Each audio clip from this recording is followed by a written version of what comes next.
Selamat malam pemirsa, berulangnya praktik korupsi di tubuh Mahkamah Agung menguatkan fakta bahwa mafia peradilan ini sudah kronis. Penangkapan Zaro Frikar semestinya menjadi momentum untuk melakukan reformasi sistem peradilan tanah air.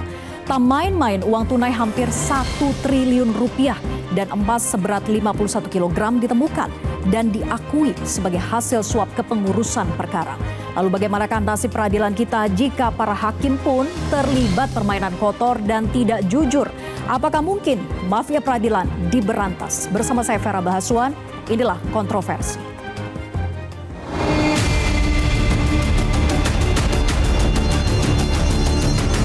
Uang tersebut sesuai dengan catatan LR akan diperuntukkan atau diberikan kepada ZR untuk Hakim Agung atas nama S, atas nama A, dan atas nama S lagi yang menangani perkara kasasi Ronald Tanur.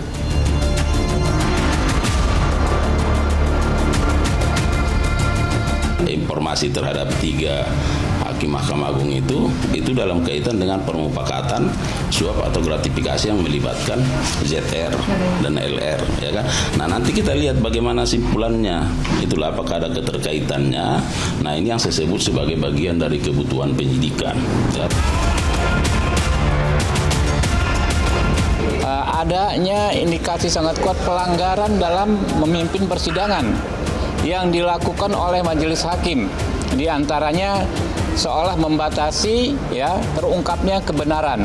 Kami agendakan rapat khusus dengan KY, dan kami juga akan mengundang Mahkamah Agung untuk membahas masalah ini. Dan sudah hadir bersama kita di studio Metro TV. Di sebelah kiri saya ada Pak Joko Sasmito, Komisioner Komisi Yudisial, Kepala Bidang Pengawasan Hakim dan Investigasi KY. Selamat malam Pak Joko. Selamat malam, Assalamualaikum Mbak Vera. Waalaikumsalam. Terima kasih sudah hadir. Kemudian nanti juga akan bergabung Ahmad Syahroni, Wakil Ketua Komisi 3 DPR RI.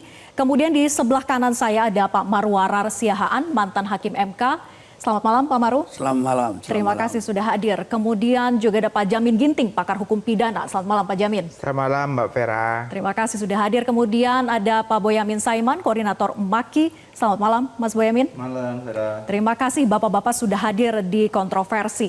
Mengawali diskusi kita hadirkan artikel berikut ini yang menyatakan bahwa Komisi Yudisial sudah menelusuri apakah hakim yang menangani kasus perkara Ronald Tanur itu juga diduga menerima suap sampai dengan tahapan kasasi. Saya akan tanyakan ke Pak Joko. Pak Joko, jadi hasil telusuran dari KY itu apa? Apakah benar terbukti bahwa hakim ini memang disuap sampai dengan tahapan kasasi?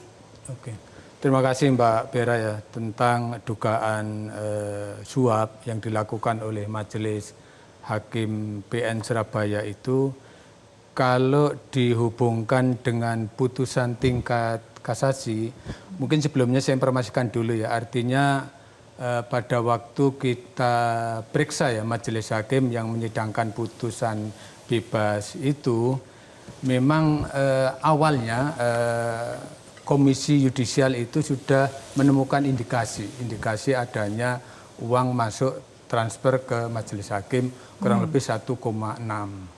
Nah, waktu itu memang itu tidak masuk 1,6 miliar. Ya, tidak masuk dalam pokok laporan, sehingga waktu itu kita tanya tentang uang itu dari mana. Majelis hakim itu menolak karena itu tidak masuk di dalam pokok laporan. Kemudian saya informasikan bahwa ini ada temuan yang diinformasikan dari pihak lain kepada Komisi Yudisial bahwa ada uang masuk. Kemudian waktu itu dia agak keberatan, tetapi saya minta yang penting dijawab. Nah, waktu itu salah satu hakim ketuanya mengatakan bahwa ini jelas murni tidak ada hubungannya dengan berkas perkara putusan bebas. Karena saya tanya, lah kalau misalnya itu tidak ada hubungannya dengan perkara putusan bebas, itu dari mana? Kan nilainya cukup tinggi. Ya. Dia mengatakan bahwa itu ada usaha yang dilakukan oleh istrinya, ada usaha online gitu loh. Nah, waktu itu memang sempat kita tanya, karena itu transfer itu kurang lebih dimulai bulan Maret sampai dengan Mei. Itu pas pembukaan sidang itu kan sekitar bulan Maret. kemudian diputuskan bulan Agustus.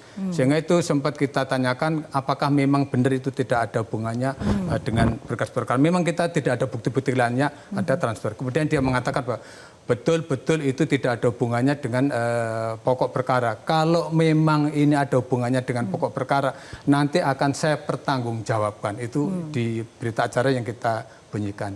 Nah, terkait apakah ini ada hubungannya dengan putusan di tingkat kasasi, itu memang kita masih memonitor, mengikuti perkembangan hasil dari temuan Kejaksaan Agung. Iya, temuan dari Kejagung kan kita lihat ya bahwa ada di situ bukti uang yang ada catatannya. Di uang tersebut ini adalah untuk kasasi gitu. Tidakkah itu cukup membuktikan bahwa memang sampai dengan kasasi? Iya. Artinya memang kalau ada yang kita juga udah baca ya di WA, di grup-grup lain bisa atau di lihat media. di layar kita. Artinya memang ada seperti itu, tapi itu kan belum kita dalami memang apakah betul itu dipersiapkan untuk majelis hakim. Cuma kalau memang kita memastikan itu harus kita dalami terlebih dahulu melalui mungkin tim investigasi di Komisi Judisial. Tetapi mungkin dugaan-dugaan itu memang ada, tetapi kita belum bisa memastikan bahwa itu pasti ada hubungannya dengan majelis hakim di tingkat kasasi.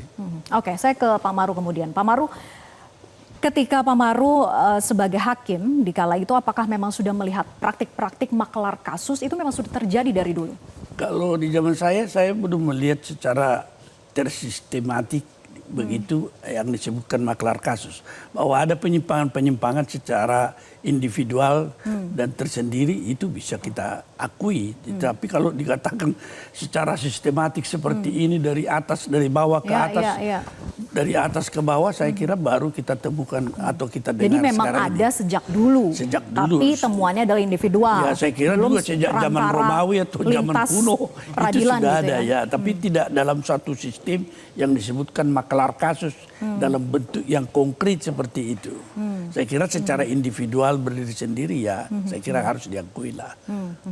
Tapi melihat dari alur ataupun pola yang terjadi, ini kan dikatakan bahwa memang dari pengacara Ronald Tanur yang kemudian menghubungkan kepada Zarofrikar sebagai maklar kasus, kemudian Zarof lah yang melobi kepada hakim. Tapi ada tidak sih ketika memang yang langsung kepada hakimnya, Pak Maru? Saya kira itu pasti ada lah. Itu pasti ada orang yang tidak mau terbuka, misalnya kalau dia punya kontak atau saluran atau jalur dengan hakim, tentu dia tidak mau akan ada pihak ketiga yang bisa mengetahui yang juga mengandung konsekuensi tersendiri. Tetapi tentu itu tidak mudah dalam arti bisa mempunyai jalur tersendiri kepada hakim, tentu ada suatu hubungan yang erat terlebih dahulu sebelumnya. Tetapi kalau dalam kondisi seperti sekarang ini agak berbeda kondisinya saya kira. Ya, agak berbeda tapi memang bisa saja melalui maklar kasus, tapi ada juga yang langsung kepada hakimnya gitu ya. Dua pola itu bisa saja langsung terjadi. Oke, saya ke Pak Jamin kemudian. Pak Jamin, apakah temuan dari Kejagung ini sudah sangat jelas sebetulnya menunjukkan aliran suap sampai dengan kepada kasasi, seperti foto yang tadi kita lihat, temuan dari Kejagung ada catatan untuk kasasi di situ? Ya, tentu pendalaman penyidikan yang dilakukan secara tertutup ini kita nggak bisa lihat secara pasti. Tapi kalau kita lihat dari indikasi yang sudah tadi disampaikan, tentu penyidik di kejaksaan tidak semena-mena ya menahan orang, menetapkan sebagai tersangka. Pasti minimum sudah 2 alat bukti yang dimiliki. Temuan buktinya tidak main-main, hampir 1 triliun, 51 kilo sudah emas. ada ini, sudah disampaikan dan sudah dimungkinkan itu. Saya sedikit mau menyampaikan begini, kita harus lihat kenapa sih hakim ini berani melakukan seperti ini? Apa sih alasannya kok ada? Dan ini bukan satu hakim, mungkin ini seperti gunung es. Ya mungkin hakim-hakim lain juga belum ketahuan aja mungkin ya. Iya. Baru ini yang ketahuan. Kenapa seperti ini? Ini salah satu penyebabnya ya. Dalam sistem pembuktian kita juga ini. Di pasal 183 di KUHP itu mengatakan hakim hanya boleh menghukum apabila 2 alat bukti dan keyakinannya. Nah, sekarang hakim itu merasa punya wibawa, saya yakin kalau dia tidak bersalah dan mengabaikan bukti. Bisa nggak? Bisa. Kenapa? Karena 183 bilang begitu. Nah ini kelemahan kita, karena kita sistem negatif wetelih.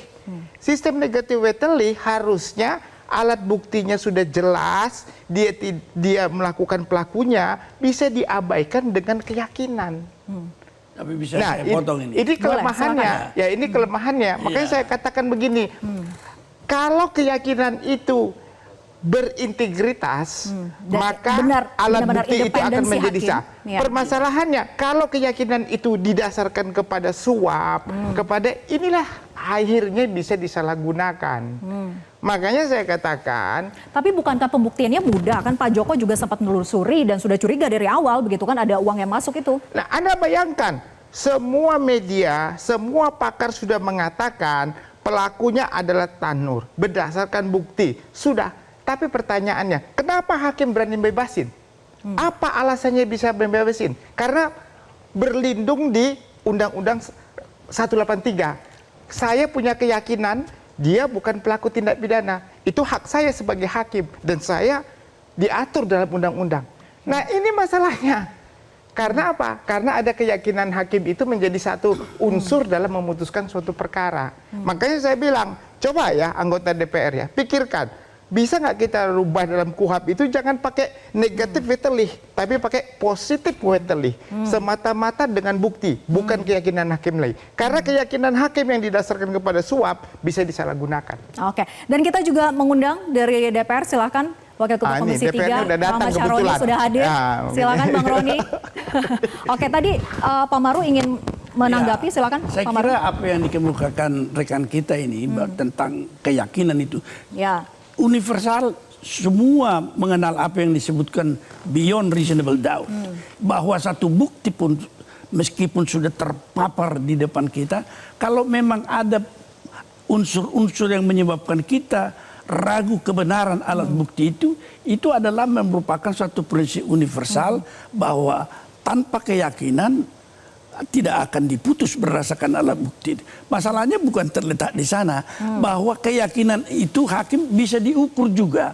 Semua apa yang kita diukur melalui bukti. Ya, melalui bukti itu juga tentu pertimbangan hakim akan menjadi bagian daripada, kalau kita misalnya, karena saya kebetulan pengajar legal audit judikatif ya, selalu saya mengatakan kita harus memiliki parameter tertentu yang sudah diukur, misalnya soal imparsialitas dan independensi. Hukum acara menjadi ukurannya. Kalau dia mengelakkan hukum acara, itu berarti ada masalah dengan independensi dia. Dia sengaja seperti apa yang disebutkan tadi di Surabaya itu.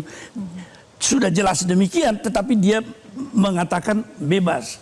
Tentu kita ukur pertimbangan dia itu benar dengan parameter yang dia terbebas dari seluruh keikatan-ikatan pengaruh-pengaruh yang lain. Itu bisa diukur. Oleh karena itu sebenarnya yang kita harapkan dari seperti Komisi Judisial ini, melihat juga terhadap perilaku atau kayaknya kurang agresif atau gimana?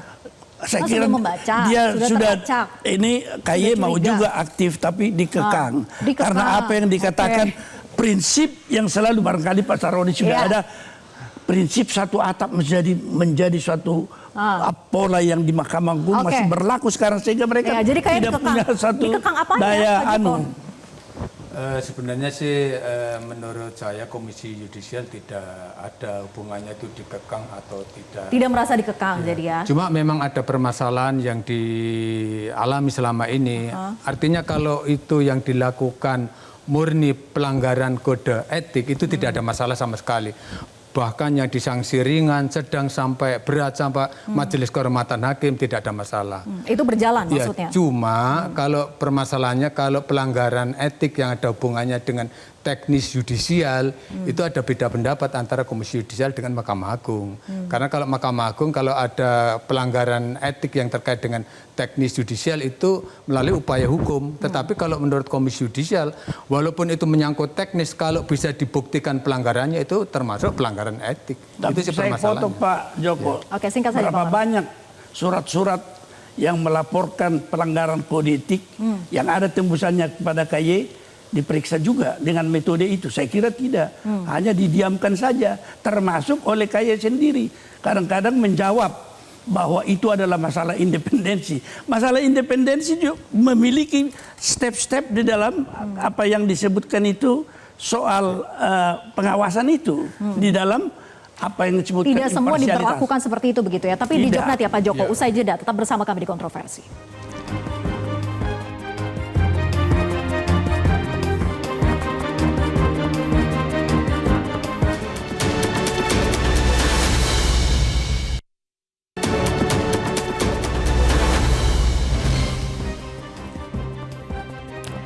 Kembali bersama kami di Kontroversi, langsung saja Pak Joko menjawab pertanyaan Pak Maru tadi bahwa tidak semuanya diperlakukan sama. Mungkin ini sih permasalahan adanya beda pendapat antara Komisi Yudisial dengan Mahkamah Agung. Memang itu diatur di Perma nomor 2 ya tahun 2012 tentang panduan penegakan kode etik. Kalau menyangkut teknis yudisial itu memang harus dilakukan secara pemeriksaan bersama. Cuma sampai dengan sekarang aturannya ada tetapi belum bisa dilaksanakan. Ini menjadi masalah bagi KY. Makanya KY membuat terobosan kalau memang itu melanggar etik walaupun menyangkut teknis yudisial itu tetap kita anggap sebagai pelanggaran kode etik. Ya. Harusnya begini Pak, teknis yudisial itu menjadi bagian juga kewenangan KY yang notabene nanti ujungnya adalah masalah etik. Dan yang memeriksa itu harusnya Bersama-sama. MA dan KY bersama-sama duduk. Tapi komposisinya lebih banyak anggota KY dibandingkan MA. 4:3, 3/2. Jadi setiap keputusan tidak lagi bentuknya rekomendasi kepada MA untuk dilaksanakan. Tapi sudah putus. Apa yang diputus itu pemberhentian kah? Sanksi apapun itu sudah putus di situ. Kalau Bapak sebagai KY nanti masih memberikan rekomendasi atau tiba-tiba dia duluan periksa dari Bapak, betul. Dia duluan periksa ini anggotanya dari Bapak dari Bawas, dia putus 2 bulan, Bapak putus 6 tahun, pasti didahulukan ini, Bapak terlambat.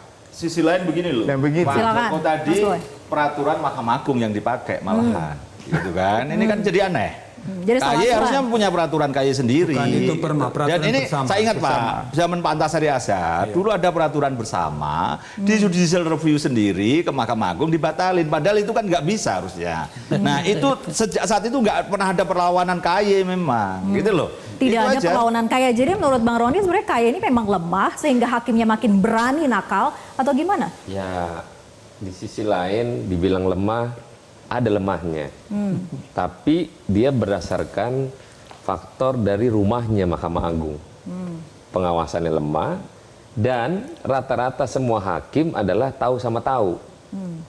Jadi kalau udah ada problem sama dia, ya udahlah gue cukup tahu aja misalnya gitu. Nah, setiap ada problematika terkait dengan hakim yang tadi Bapak sampaikan masalah laporan yang nggak pernah ditindaklanjuti, wajar aja. Karena itu internalnya mereka. Oh, si hakim A udah tahu kelakuannya, si B kelakuannya tahu. Nah, tapi di kasus yang ini adalah terkait dengan hengki-pengki dingki yang saya dari awal bilang. Ini ada problem pasti. Maka itulah ditelusuri dalam tingkatan lebih jauh. Saya sampaikan, uang 1 triliun yang ada ditangkap oleh Kejaksaan Agung, itu bukan satu perkara, ratusan perkara. Dan tentu ada banyak hakim yang terlibat. Kalau mau serius, telusuri follow the money, kepada mana uang yang ada didapat oleh hakim. Harusnya mudah dong ya bagi Kejagung. Sangat mudah. Tapi sejauh mana dilakukan oleh penegakan hukum yaitu Kejaksaan Agung. Nah, kita berharap dengan kejadian ini menjadi problematika Mahkamah Agung secara total. Baik dari KY, nanti dibentuklah satu pengawasan yang kiranya bukan hanya sebagai pelaporan saja. Tapi bagaimana ngawasin hakim-hakim ini secara independen tapi tidak bisa diintervensi oleh pihak manapun. Jangan sampai udah kejadian ketangkep nih, yang bikin malu udah mau minta naik gaji lebih dan sekarang bikin kelakuan gitu. Nah ini kan sama aja menampar muka sendiri. Nah ada dua hal begini, ada anak hakim yang juga jadi hakim agung ya, narkoba. Nggak dipecat, dilindungi, dipindah, dicabut anuannya tidak menjadi hakim, KY juga tidak bisa berbuat apa-apa. Terus ada yang merebut istri orang juga. Jadi Dan kemudian hakim-hakim junior yang pinter-pinter segala macam, yang kritis, itu kemudian dipindah ke daerah-daerah terpencil untuk meredam kekritisan mereka. Gitu.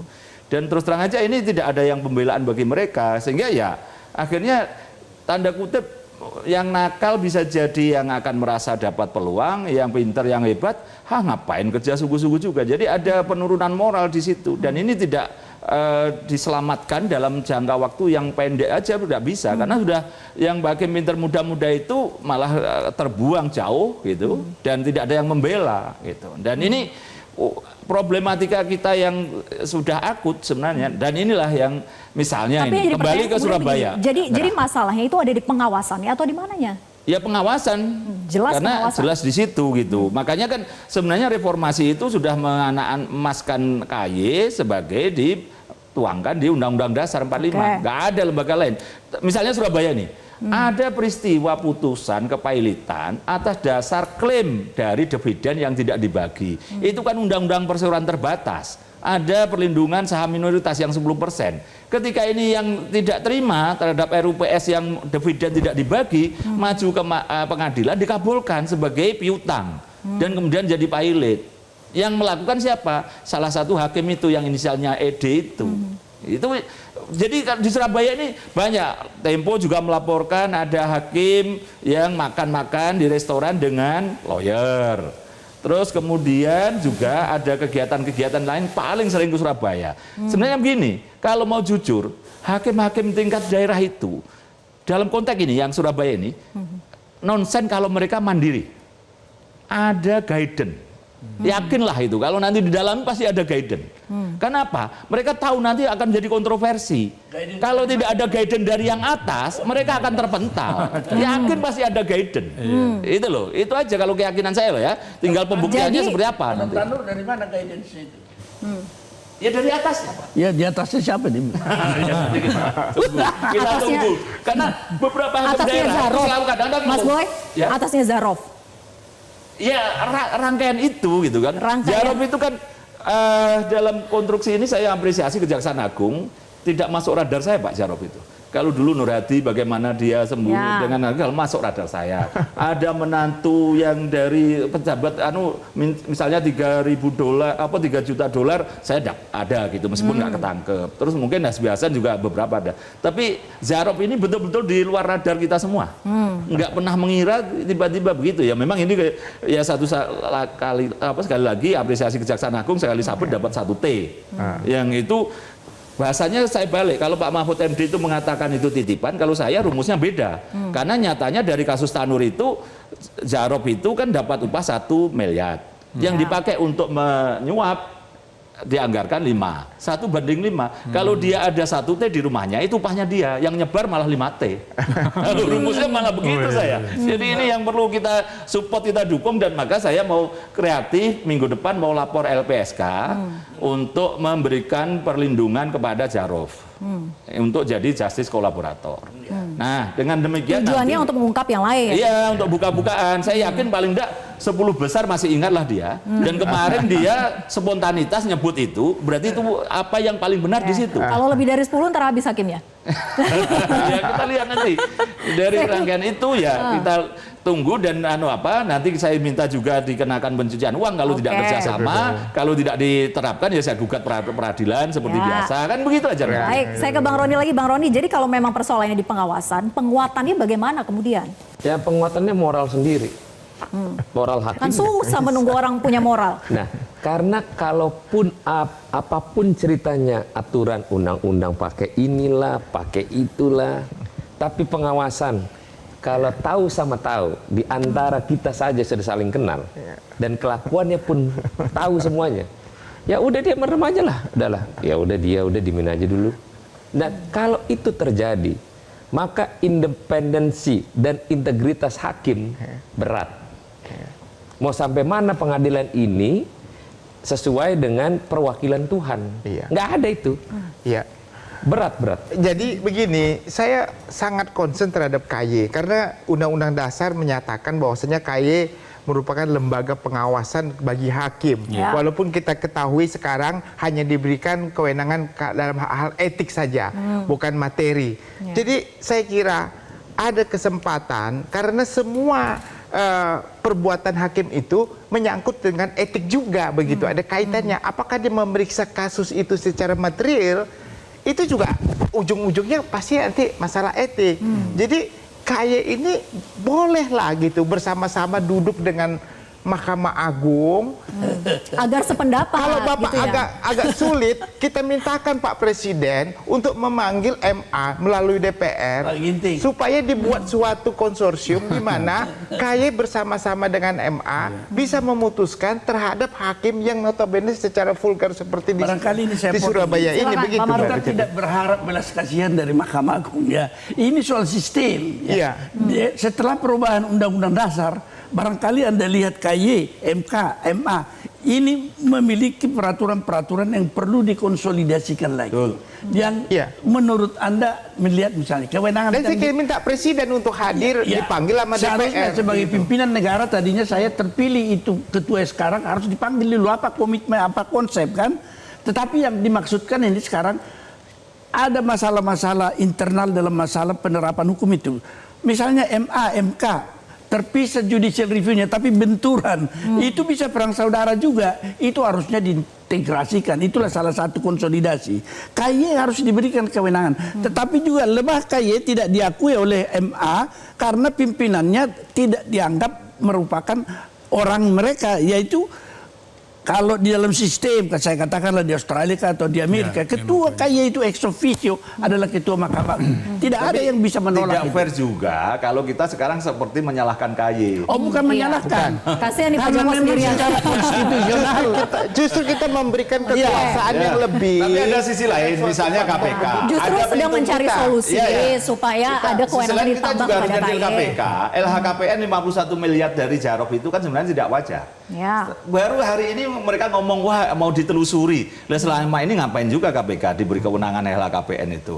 Mana ada selevel dia bisa nabung 51 M. Terus kemudian pensiun pun masih bermewah-mewahan, bisa nginep hotel bintang 5 di Bali.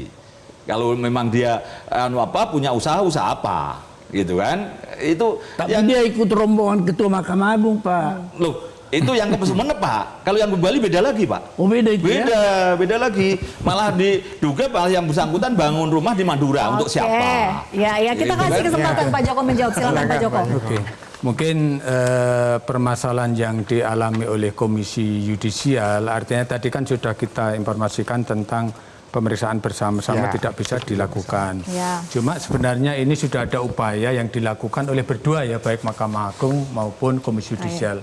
Artinya sudah dibentuk tim penghubung ya. Artinya tim penghubung itu dibentuk dari dua lembaga, ada dari Mahkamah Agung maupun dari Komisi Yudisial. Nah, artinya tim penghubung itu akan membahas permasalahan-permasalahan yang akan dihadapi oleh Mahkamah Agung termasuk Komisi Yudisial. Namun sayangnya sampai dengan sekarang terkait dengan peraturan pemeriksaan bersama itu belum ketemu ya. Sudah pernah nggak Pak bersama-sama? Sudah. Ada nggak yang diputuskan? Ya belum. Artinya itu dia masalahnya, belum pernah ada. Sebenarnya kan menghidupkan kembali peraturan bersama dulu Mahkamah Agung dan KY yang kemudian dibatalkan zaman Antasari. Jadi perjuangan KY itu sebenarnya menghidupkan itu lagi aja cukup gitu. Bahwa itu akan menjadi pedoman bersama lagi. Dipaksa begitu. Mungkin saya informasikan ya. Ya, silakan Pak. Artinya kalau dikatakan bahwa KY itu lemah di dalam pengawasan, artinya kita punya data-data bukti ya tentang berapa laporan yang masuk, berapa yang sudah kita putus itu ada. Artinya kalau kita lihat data ada sampai putus, Pak? Iya, sampai yang disanksi ya, sampai yang kita putus, sampai yang disanksi.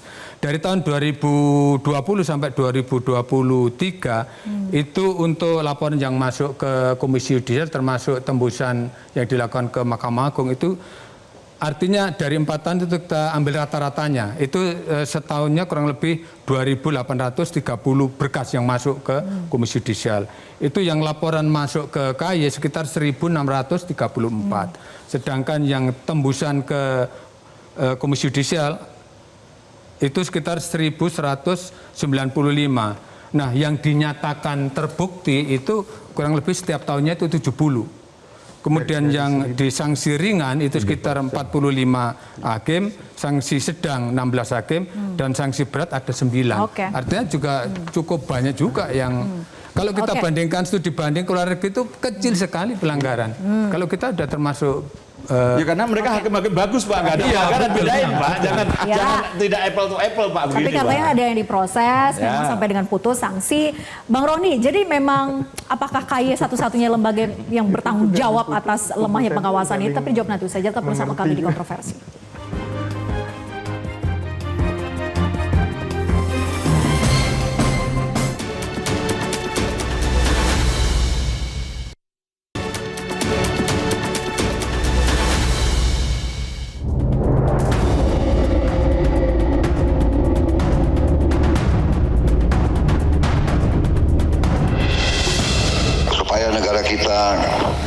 Kita bisa hilangkan korupsi, para hakim yang tidak boleh bisa disogok, para hakim yang tidak bisa dibeli, para hakim harus terhormat, para hakim harus mendapat perhatian dari negara, penghasilan yang memadai.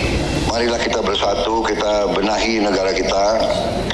Jadi negara kita sama-sama akan bangkit, sama-sama akan makmur.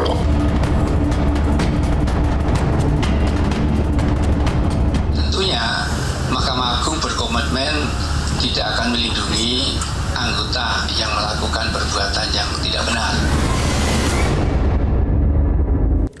Kita lanjutkan perbincangan Bang Roni. Jadi ketika hakim menuntut agar mendapatkan gaji dan tunjangan yang layak, sudah dijawab oleh Presiden Prabowo bahwa itu akan diberikan begitu. Tapi dengan kondisi gegernya kasus Ronald Tanur ini, dengan kemungkinan banyak hakim yang terlibat, menurut Anda akan kontradiktif atau gimana? Ya, itu kan dua hal yang berbeda. Kan tidak semua hakim pada konotasi yang jelek. Kan mereka hakim yang punya integritas juga menjadi perhatian. Tapi untuk kasus yang ini kan jadinya akan menampar ke mukanya sendiri.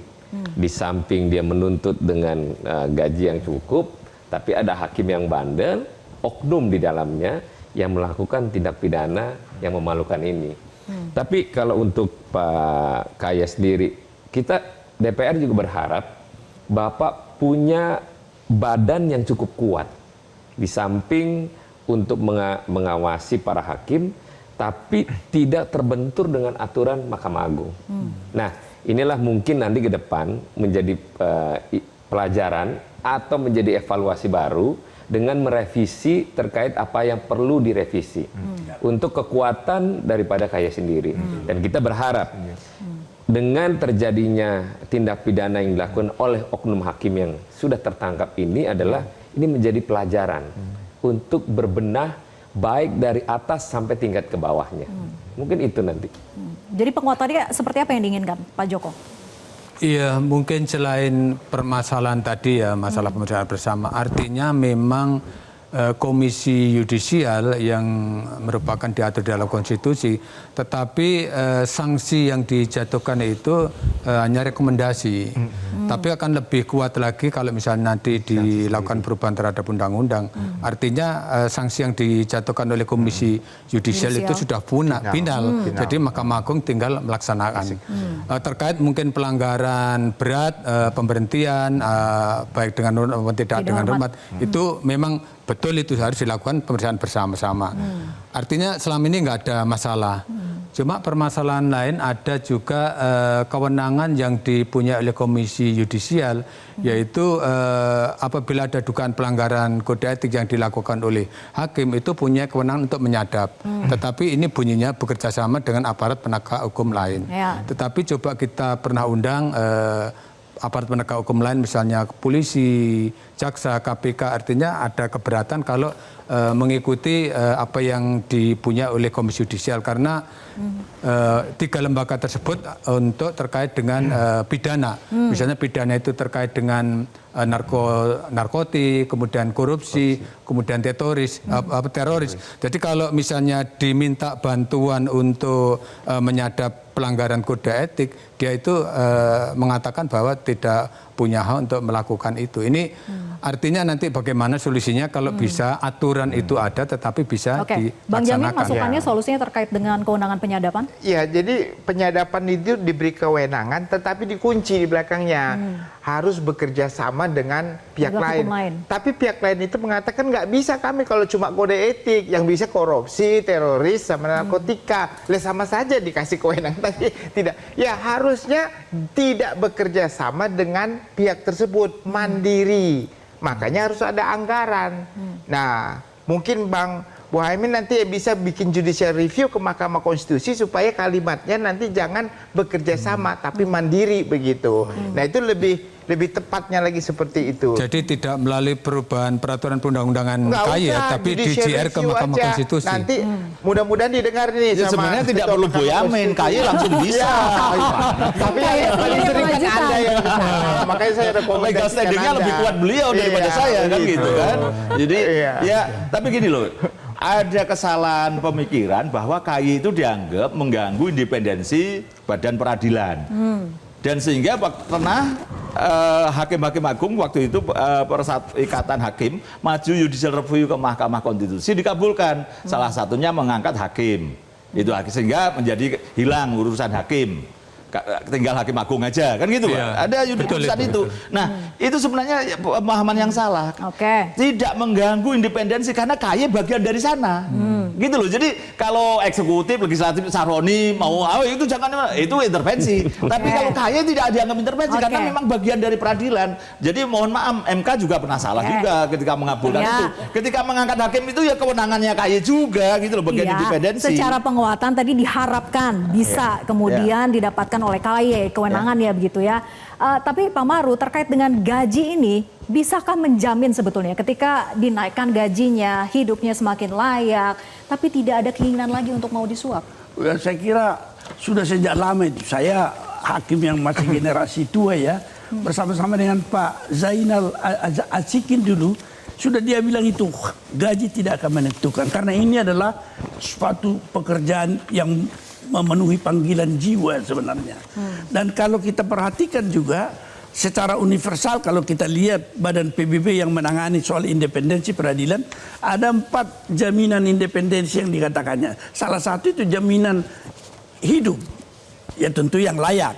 Kalau saya lihat gaji hakim sekarang layak dibanding dengan kita dulu Pak. Kemudian ya layak lagi dulu. Waduh, hidupnya amburadul lah. Untuk hidup sehari-hari aja kadang-kadang tidak mampu itu kan. Tetapi karena itu panggilan jiwa itu dipertahankan. Nah, yang kedua yang disebutkan tadi itu masa jabatan, jaminan masa tua. Jadi ini universal sebenarnya. Tetapi kalau Anda perhatikan ada seorang hakim agung Amerika mengatakan tidak ada sebenarnya jaminan keadilan itu kecuali kepribadian hakim itu. Jadi maksudnya hakim yang baik. Oleh karena itu pemilihan hakim dari hulu sampai ke hilir dalam menata mereka punya karir itu harus benar-benar dengan melihat kepribadiannya yang benar-benar. Kalau dia memang tidak ada jiwanya hakim dengan panggilan jiwanya untuk menegakkan keadilan, jangan dong. Karena bisa terlihat itu.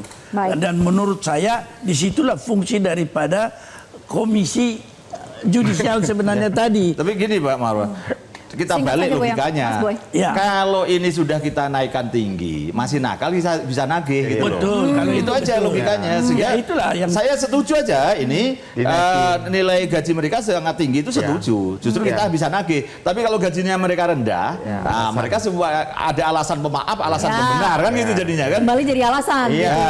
Tapi saya sambung sedikit lagi. Tidak bisa hanya berputar sekitar situ. Kita perhatikan seluruh sistem di seluruh dunia. Ini adalah merupakan konsep yang utuh sebenarnya di dalam pengawasan hakim. Misalnya sekarang, Hakim Agung Amerika namanya Clarence Thomas oleh anggota DPR Amerika sekarang sedang diusulkan untuk dipecat, ya kan? Nah, disinilah sebenarnya kita juga, karena saya ingat dulu Pak Saroni ini ketika Hakim MK dipecat without due process of law, ya kan? Kita melihat bahwa perlunya juga memang ada kewenangan DPR mengevaluasi, tetapi bukanlah DPR mengevaluasi, mungkin ada lembaga di sini KY, tetapi kewenangan memecat ini yang perlu ada. Bolehkah ke depan kita juga membuat undang-undang karena supaya macet, tidak macet seperti konsep satu atapnya Mahkamah Agung, mereka tidak begitu tergerak. Bolehkah di undang-undang kita ada usul supaya hakim itu boleh dipecat melalui apa yang disebutkan artikel of impeachment melalui KY. Tapi diputus oleh DPR. Diputus oleh DPR. Dijawab nanti usai jeda, tetap bersama kami di Kontroversi.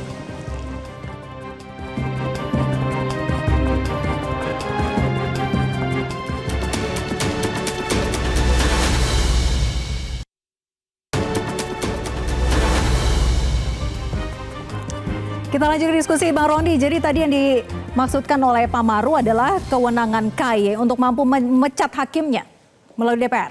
Nah, nanti dalam periodik yang akan datang ini, mudah-mudahan ini menjadi pembelajaran dan menjadi bagian dari kita untuk padahal merevisi undang-undang. Dan kita berharap ke depan ini semua fraksi bersama-sama ingin juga merevisi ini dengan seksama agar KY memiliki kekuatan yang mutlak dan DPR juga bisa melakukan hal-hal terkait dengan apa yang kita harus lakukan ke depannya nanti. Pak Maru, singkat.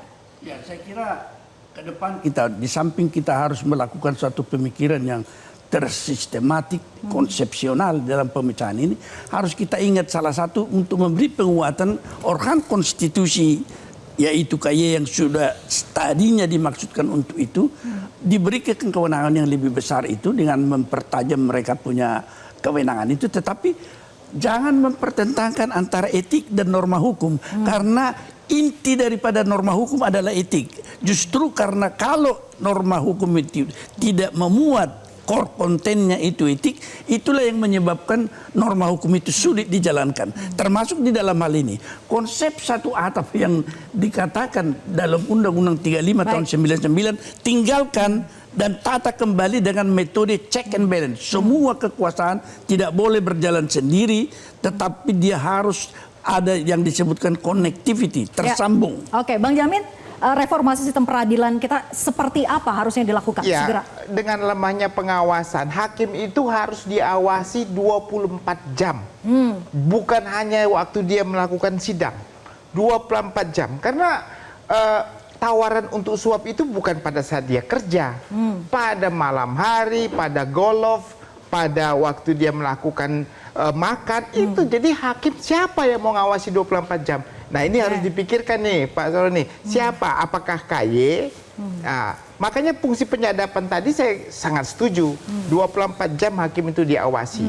Karena kemungkinan besarnya dia melakukan itu di luar jam kantor. Yang kedua, ya satu lagi, jangan pernah hakim menerima para pihak cuma satu pihak. Kalau ada hakim menerima satu pihak saja, contohnya bersengketa, itu ada indikasi. Nah, di manapun negara manapun, di Amerika mana, nggak boleh ketemu hakim cuma satu pihak. Itu sudah normal. Nah, itu harus ada dua. Itu yang harus ditanamkan. Mas Boy? Keteladanan itu tetap penting.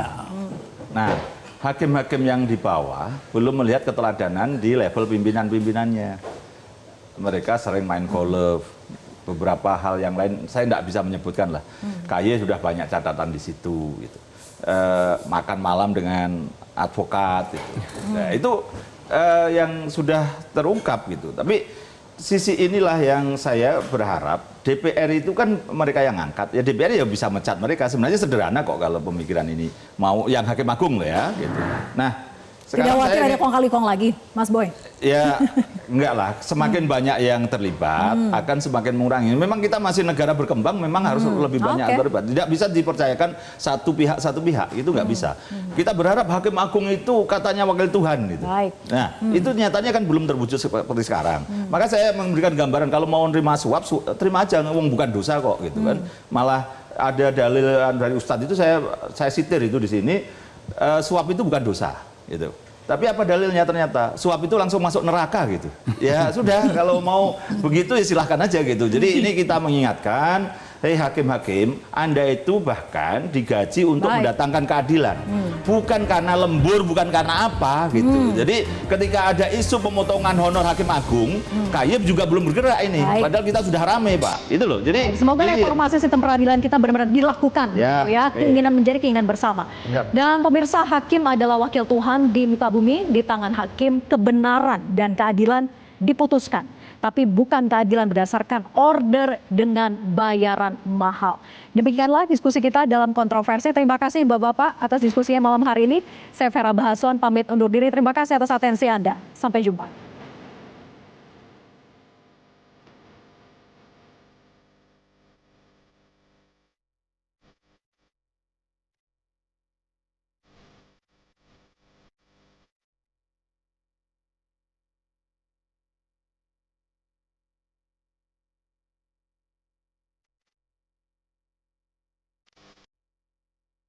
Metro TV